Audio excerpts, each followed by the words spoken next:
Tu es le dernier chevalier lumière. Je te donne ma puissance et ma connaissance. Tu dois poursuivre ta route, mais tu ne seras pas seul. Voici l'homme que j'ai choisi.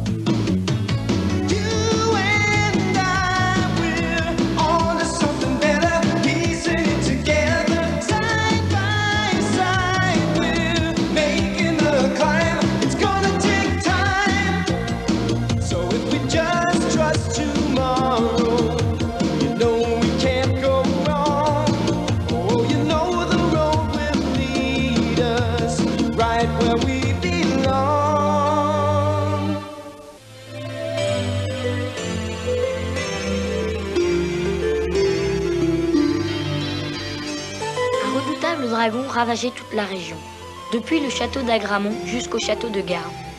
Tous les chevaliers du royaume furent appelés pour le combattre. Ils prirent leurs épées et leurs boucliers et partirent pour livrer bataille. Mais Messire Garrett réclama le droit de pouvoir, lui seul, mettre la bête à mort. Celui qui détruirait le dragon y gagnerait la renommée, la gloire et la gratitude du roi.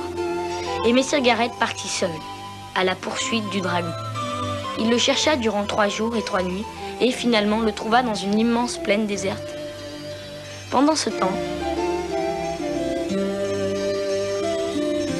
Messire Mordred, le brave chevalier, poursuivait le dragon qui avait une tête de serpent, un corps de lion, des pattes de cerf et qui produisait un bruit terrible qui ressemblait aux aboiements d'une meute de 40 chiens. Alors, que comptes-tu faire, Garrett? Messire, Garrett, s'il te plaît. À mon avis, je pense que ça doit être Mordred qui doit tuer le dragon. Non, c'est moi qui tuerai le dragon. C'est mon tour. Ah, qui t'a donné ce droit?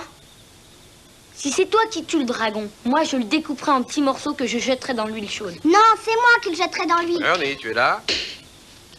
Oui, monsieur Rizzo. Qu'est-ce qu'il y a? Est-ce que tout va bien? Qu'est-ce que vous faites ici, les enfants?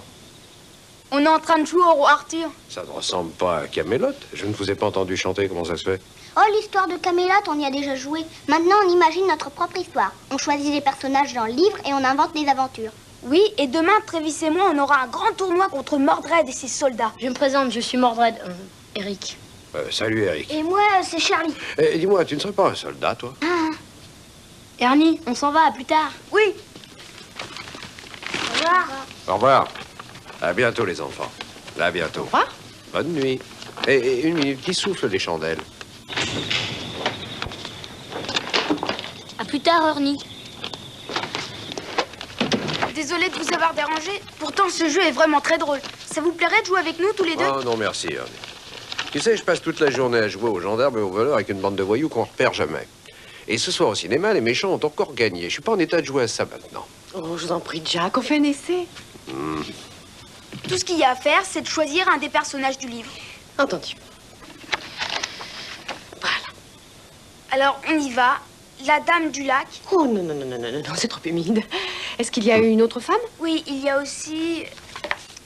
Guenièvre. Oui, oui, d'accord. Je serai donc Guenièvre. C'est bien. Maintenant, c'est votre tour. Oh, bon. Qu'est-ce qui reste comme personnage? Oh, il y a encore un simple cavalier d'escorte et... le roi Arthur. Quel est le plus beau rôle?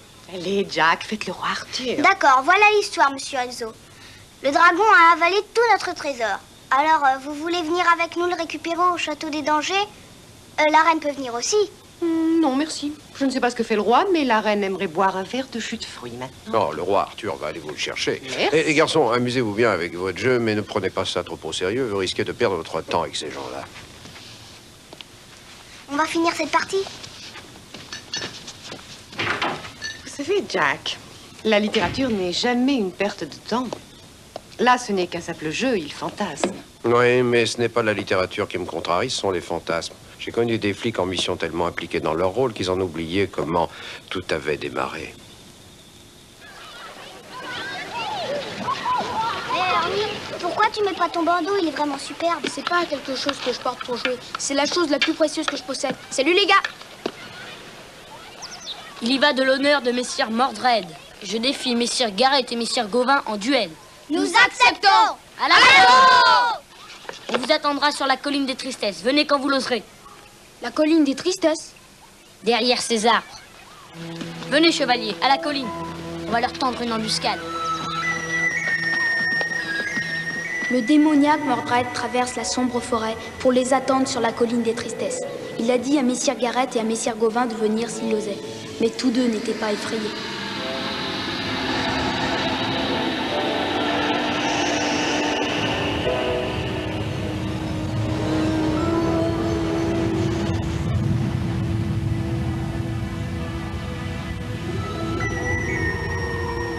Eh bien, messieurs Garrett, nous battrons-nous.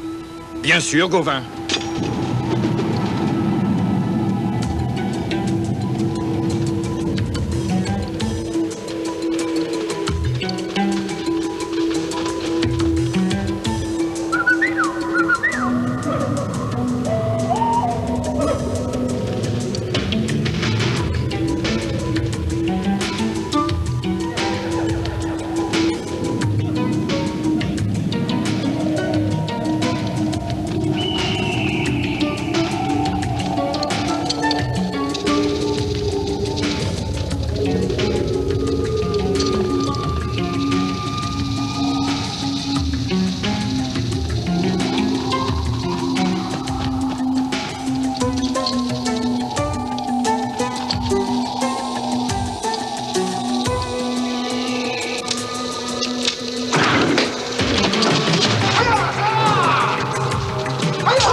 Ernie, viens vite! Venez les enfants. On doit sortir pour dîner. Rentrez à la maison, vous changez. Désolé les gars, je dois partir. Je crois qu'on a gagné. Une victoire sur Mordred n'est rien d'autre qu'une illusion. Vous serez tous deux détruits par son pouvoir. Tu viens, Ernie. Tu as oublié que je travaille cette nuit. Il faut dîner tôt. Je suis navré, monsieur Rizzo, je me suis laissé entraîner dans notre aventure. Allez, grimpe. Où est-ce qu'on va dîner? Ça ne sera sûrement pas à la table ronde, alors il vaut mieux que tu choisisses des vêtements de notre siècle. On descendait la 3e. Non, c'était la 4e rue, Suzy. Non, mon cœur, c'était la 3e rue. Il y a un énorme trou au milieu. Non, arrêtez-vous, s'il vous plaît, s'il vous plaît. Vous voulez reprendre depuis le début et nous raconter ce que vous savez du cambriolage, d'accord? Eh bien, après nos courses, on rentrait à la maison. Oh, il nous fallait un assortiment de petits légumes. L'oncle Ken vient dîner ce soir. Suzy, viens-en au fait. Bon.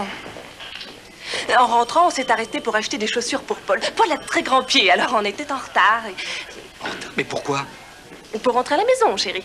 Et tu sais que si on ne s'était pas arrêté, on serait revenu de nos courses à l'heure habituelle, hein? Et si tout s'était passé comme de coutume, on arrivait en plein cambriolage et j'aurais été tué. Maintenant, tu serais bien avancé. C'est d'une chance d'avoir eu de très grands pieds. Dites-nous à quoi ressemblaient ces voleurs. Leurs vêtements étaient assez sombres, des jeans peut-être. Et ils avaient un collant sur le visage. Ils n'avaient pas le teint allé, ils étaient... Ensuite, j'ai vu cette camionnette et quelques motos descendre par l'allée et ils ont disparu. Une minute, des motos? Je les ai entendus, ils avaient des motos. Vous êtes sûr? Pourquoi il faut qu'il fasse noir comme ça, Eric? Je suis Mordred. Il fait noir ici parce que c'est le repère du dragon. Et un repère de dragon est toujours dans l'obscurité. Pourquoi? Parce que c'est comme ça. Et arrête un peu. Moi, Mordred, j'ai une proclamation à faire. Je jure par l'épée Excalibur de vaincre Gareth et son sale petit crapaud, Messire Gauvin. On vaincra Messire Gareth, on vaincra Messire Gauvin. Ernie viendra sûrement se battre ici dès qu'il découvrira que j'ai pris ça. On le fera dévorer par le dragon. Qu'est-ce qui peut faire un bruit pareil? Un dragon?